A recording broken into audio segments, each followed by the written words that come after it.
اور فرمایا معذرت کرنے سے عزت میں کمی نہیں آتی، معذرت کرنے سے عزت میں کمی، اللہ اکبر، معذرت کرنے سے عزت میں کمی، اور حد کر دی میرے حبیب نے، فرمایا تو رب کی رضا کے لیے عاجزی کر، تیرے نبی کا وعدہ ہے اللہ تجھے عزت عطا فرما دے گا، تو جھک جا اللہ کی رضا، عاجزی اختیار کر، سادگی اختیار کر، سادگی عاجزی کر، تجھے اللہ ایک دو باتیں اس میں ارشاد، ایک معذرت کر غلطی ہو جائے، اور دوسرا پہلے عاجزی کی بات سنے۔ حضرت عمر بن عبدالعزیز بادشاہ تھے، سوئے ہوئے تھے، غلام بھی پاس آرام کر رہا تھا، مہمان بھی آئے تھے، غلام کی ڈیوٹی تھی ہر وقت حضرت کے پاس رہنا، اب سوئے ہوئے دیر ہو گئی، غلام بیچارہ تھوڑا تھوڑا اونگ آتے آتے سو گیا، حضرت چراغ روشن تھا، کچھ لکھ رہے تھے، مہمان بیٹھا تھا، خادم سو گیا، اب چراغ نہ آہستہ آہستہ گل ہو گیا، بجھ گیا، حضرت اٹھے، بوڑھے آدمی تھے، چراغ صحیح کرنے، مہمان کہنے لگے حضور میں نہ کر دوں، میں نہ کر دوں، کہنے لگے نہیں تم مہمان ہو، مہمان سے خدمت نہیں لی جاتی،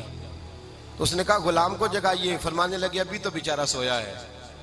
اور نیند سے بیدار کر دوں، خود گئے،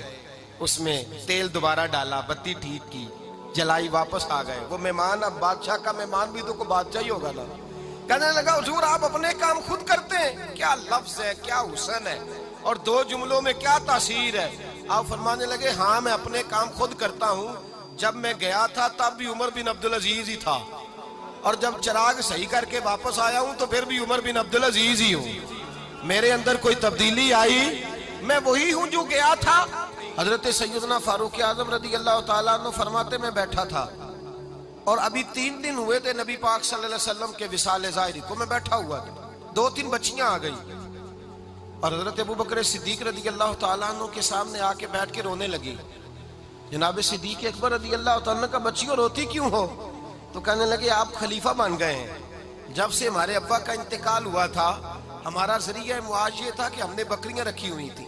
آپ روز آتے تھے بکریوں کا دودھ دھوتے تھے، ہم پی بھی لیتی تھی، بیچ کے گزارا بھی کر لیتی، اب آپ تو خلیفہ بن گئے، کون آیا کرے گا؟ تو حضرت ابوبکر صدیق فرمانے لگے تمہیں پتہ ہے جو خلیفہ ہوتا ہے وہ تو خادم ہوتا ہے قوم کا، میں آیا کروں گا۔ حضرت ابوبکر صدیق روزانہ اٹھتے عصر کے بعد اور جاتے، خلیفہ ہونے کے باوجود ان بچیوں کی بکریوں کو پکڑتے، دودھ دھوتے، ان کے گھر میں دے کے آتے۔ حضرت فاروق اعظم جب بھی دیکھتے تو کہتے ابوبکر تو پیچھے آنے والوں کے لیے رستہ بڑا مشکل کر رہا ہے، بڑا مشکل کر رہا ہے، جگر راہ وفا میں نقش ایسے چھوڑ آیا ہوں، میں جس منزل سے گزرا ہوں وہ اب تک یاد کرتی ہے۔ حضرت سلمان فارسی رضی اللہ تعالیٰ عنہ صوبے کے گورنر تھے، سادہ سا لباس پہن کر، سادہ سا، بس اسٹاپ پہ کھڑے تھے، جہاں سے لوگ اندر داخل ہوتے تھے، جہاں سواریاں باندھی جاتی تھی، آج ہم اپنے زبان میں اسے بس اسٹاپ کہتے، باہر کھڑے تھے، کوئی مہمان آ گیا کسی کا، اس نے دیکھا سادے سے کپڑے ہیں، خستہ سی حالی ہے، اس نے سمجھا کوئی کلی ہے شاید، معاذ اللہ کوئی ملازم ہے، کہنے لگا خادم ادھر آؤ، ادھر آؤ، آپ قریب گئے، کہنے لگے میرا سامان اٹھاؤ۔ امام غزالی فرماتے ہیں جب تو علم پڑھنے بیٹھتا ہے تو یہ بھی خیال کرنا تیرے اندر تکبر کا بوٹا نہ لگ جائے، عاجزی اختیار کرنا، عاجزی، سر پہ رکھا ہوا ہے سامان، حضرت سلمان فارسی نے، گورنر صاحب نے، اس آدمی کا، مہمان کا سر پہ سامان رکھا اور جا رہے، سنو اور غور کرو، جب جا رہے تھے جو آدمی بھی ملتا گورنر صاحب ہمیں دے دے، مہمان پریشان ہو گئے، کہنے لگے حضور آپ گورنر ہیں؟ فرمانے لگے نہیں، یہ تو میرا دنیا داری کا نام ہے جو ان لوگوں نے رکھا ہوا ہے، اصل میرا نام وہی ہے جو تو نے لے کے پکارا ہے، اصل نام وہی ہے، تو نے کہا غلام ادھر آ، آپ فرمانے لگے پہلے میں ایک یہودی کا غلام تھا، پھر رب تعالیٰ نے فضل کیا تو میں محمد عربی کا غلام ہو گیا، رسول اللہ کا غلام ہوں، اور جب میں نبی پاک کا غلام ہوا ہوں تو اس سارے صوبے کا امام ہو گیا ہوں، تو اصل تو میں غلام ہی ہوا نا۔ دوسرا میرے نبی پاک صلی اللہ علیہ وسلم نے، ایک تو عاجزی سے عزت ملتی ہے، تکبر سے عزت،